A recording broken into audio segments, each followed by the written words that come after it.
Okay, अब मैं आपके सामने एक सैम्पल प्रोग्राम बनाती हूँ जिससे आपको सी प्रोग्राम के बेसिक स्ट्रक्चर का सही से अंदाज़ा हो जाएगा। सबसे पहले आप लिखेंगे preprocessor directive which is hash include stdio.h, ठीक है। Then void main curly braces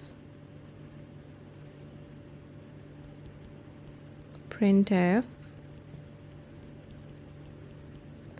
hello world and that's it। Okay, अब मैं बारी बारी आपको एक्सप्लेन करती हूँ। जो पहली लाइन आपको दिखाई दे रही है विच इज़ हैश इंक्लूड stdio.h, ये कहलाता है प्री प्रोसेसर डायरेक्टिव, राइट। अब प्री प्रोसेसर डायरेक्टिव के बारे में हमने देखा था कि ये ऐसी इंस्ट्रक्शन है जो कि प्रोग्राम के शुरू में लिखी जाएगी और ये कंपाइलर को बताएगी कि उसने क्या काम करना है। तो प्री प्रोसेसर डायरेक्टिव को हमेशा हम हैश के सिंबल से स्टार्ट करते हैं और ये जो इंक्लूड का लफ्ज़ आपको दिखाई दे रहा है ये बता रहा है कि ये प्री प्रोसेसर की कौन सी टाइप है, इंक्लूड। उसके बाद include pre processor header files को अपने प्रोग्राम में शामिल करने के लिए इस्तेमाल किया जाता है और जो हेडर फाइल हमने अपने प्रोग्राम में शामिल की है उसका नाम है stdio.h, यानी स्टैंडर्ड इनपुट आउटपुट की हेडर फाइल को हमने अपने प्रोग्राम में इंक्लूड किया है। क्यों इंक्लूड किया वो मैं आपको बाद में बताती हूँ। तो ये फर्स्ट लाइन आपको क्लियर होनी चाहिए। इस पहली लाइन में आपने इस्तेमाल किया है इंक्लूड प्री प्रोसेसर डायरेक्टिव, ठीक है। तो आपके बेसिक स्ट्रक्चर का जो पहला वाला पार्ट था वो यहाँ पे मुकम्मल हुआ। उसके बाद दूसरा पार्ट था मेन फंक्शन।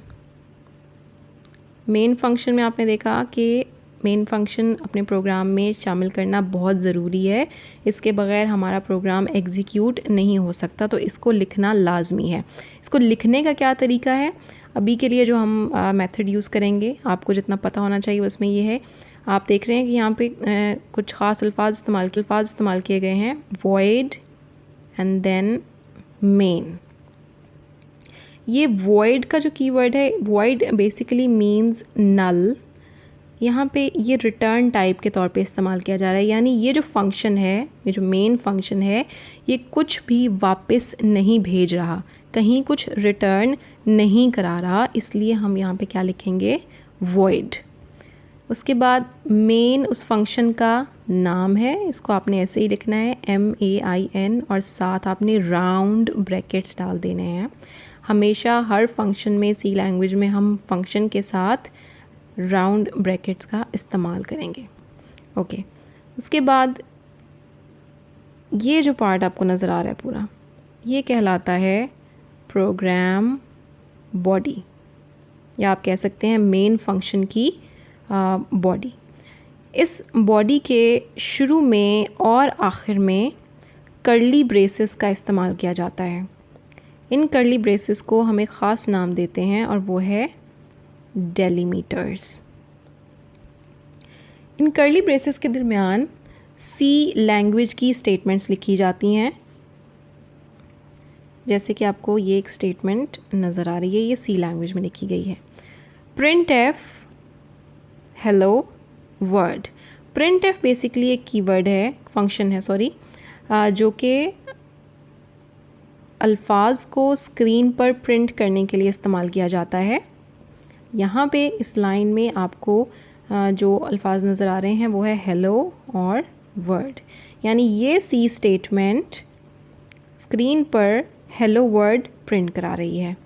इसके आखिर में आपको एक ख़ास सिंबल नज़र आ रहा है विच इज़ सेमीकोलन। ये सेमीकोलन कहलाता है स्टेटमेंट टर्मिनेटर।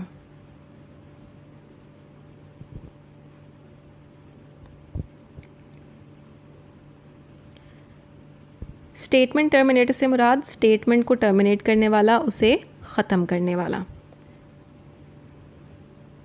तो अब इस सैम्पल प्रोग्राम में हमें 3 पार्ट्स नज़र आए हैं।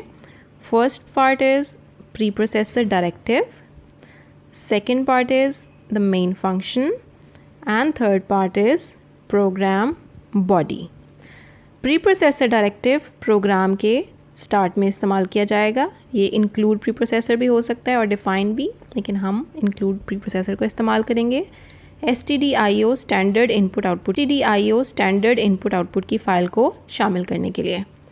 मेन फंक्शन हमारा इंजन है जिसके इस्तेमाल से हम अपने प्रोग्राम को एग्जीक्यूट कराएंगे।